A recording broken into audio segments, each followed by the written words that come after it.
Então há diversidade dentro do cristianismo. Ninguém pode falar em nome da totalidade do cristianismo. Existem milhares de LGBTs que amam o evangelho, amam Jesus e amam quem são. É importante dizer isso. Esse discurso não monopoliza o cristianismo. Mas vamos pensar o seguinte aqui juntos. Se a pessoa pensa dessa forma e crê dessa forma, dentro de uma dinâmica do Estado laico e da democracia, qual é o sentido de pegar isso e, por meio do Estado e da regulação jurídica, impor isso ao conjunto da população? Isso é violento, isso é arbitrário. Se quer pensar desse jeito, pensa. Se quer crer desse jeito, crê. Mas não pode pegar isso e utilizar o Estado para, por meio da lei, negar o direito do outro. Isso é completamente contrário à lógica do Estado laico. O Estado laico pressupõe liberdade religiosa, diversidade religiosa e o respeito à não crença religiosa. A pessoa pode até crer assim, mas entre o que ela crê e a Constituição, entre o que ela crê e o Código Civil, entre o que ela crê e o direito que as outras pessoas têm, há uma diferença. Quer crer dessa forma, creia, eu lamento. Mas não pode pegar essa paixão religiosa, que sequer é unanimidade dentro do cristianismo, e transformar em lei. Isso é arbitrário, isso é violento. É pegar uma doutrina religiosa e não reconhecer o direito do outro diante do Estado. Se a igreja não concorda, se uma determinada igreja, porque não são todas, não concorda, é só não celebrar. Mas o Estado não pode ser a extensão da igreja. Inclusive, essa é uma reivindicação histórica do protestantismo. O Estado é o Estado, a igreja é a igreja. Não é casamento religioso, é casamento civil. Por que impedir que o outro, diante do Estado, tenha o seu direito reconhecido? Que obsessão é essa? De negar o direito ao outro. Então, para mim, basta a Constituição, com princípios fundamentais, para reconhecer o direito do outro. Mas, sinceramente, vou fazer brevemente um pequeno debate para falar com milhares de pessoas cristãs. Eu, como pastor, já acompanhei várias pessoas expulsas de casa, expulsas de ministério, numa falácia de eu amo você e odeio o seu pecado. O que se constrói é um ambiente tóxico, de violência. O que deveria escandalizar as pessoas é que a cada 34 horas um LGBT é assassinado. O que deveria escandalizar as pessoas é que esse é o país que mais mata transexuais e travestis no mundo. Só que mais importante é o texto isolado do que a dignidade humana. Foi esse tipo de movimento religioso que inclusive matou Jesus. Então, para dialogar com milhares de pessoas cristãs que sofrem por causa do fundamentalismo, olha que curioso, falam em modelo bíblico de família.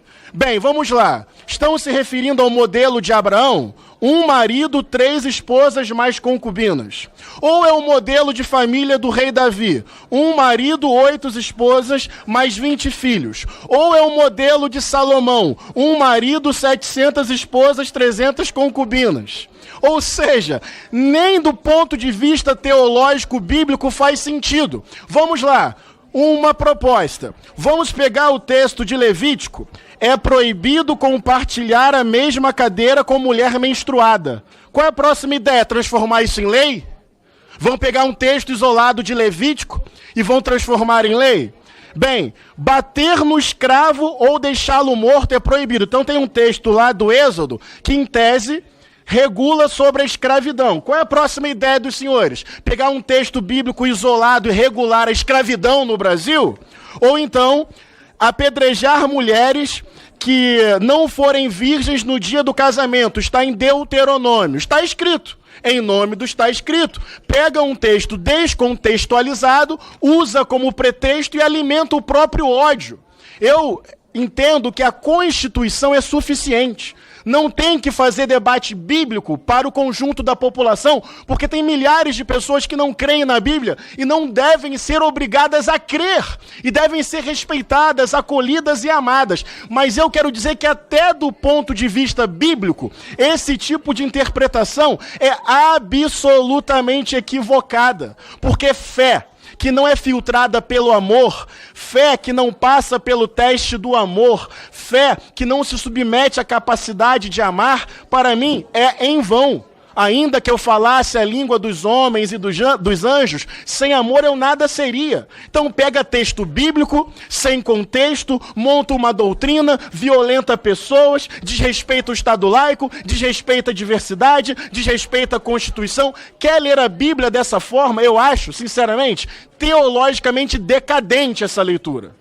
Já pegaram um texto bíblico para colocar a mulher na fogueira da Inquisição. Já pegaram um texto bíblico para dizer que os negros eram inferiores e legitimar a escravização. Já pegaram um texto bíblico para perseguir indígenas. Texto fora de contexto vira pretexto para gente mais apegada ao dogma do que à dignidade humana. Daí fica um moralismo decadente, frio, antipático, hipócrita, escondendo as suas próprias contradições.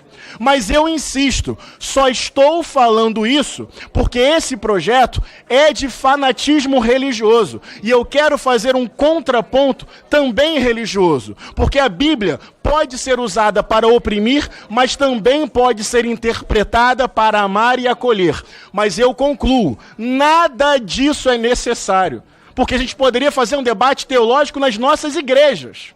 A questão é que isso aqui é Brasil, tem pluralidade religiosa, tem diferentes religiões, tem a não crença religiosa. E não faz nenhum sentido pegar uma doutrina religiosa e usar o Estado, se sobrepondo à Constituição, para regular a vida e o corpo das pessoas. Portanto, do ponto de vista da democracia, viva a liberdade e a diversidade. Do ponto de vista da teologia, eu não compactuo com uma leitura decadente de textos bíblicos descontextualizados, alimentando ódio contra LGBTs. Basta a Constituição, basta o respeito, basta o amor ao próximo, é justa toda forma de amar.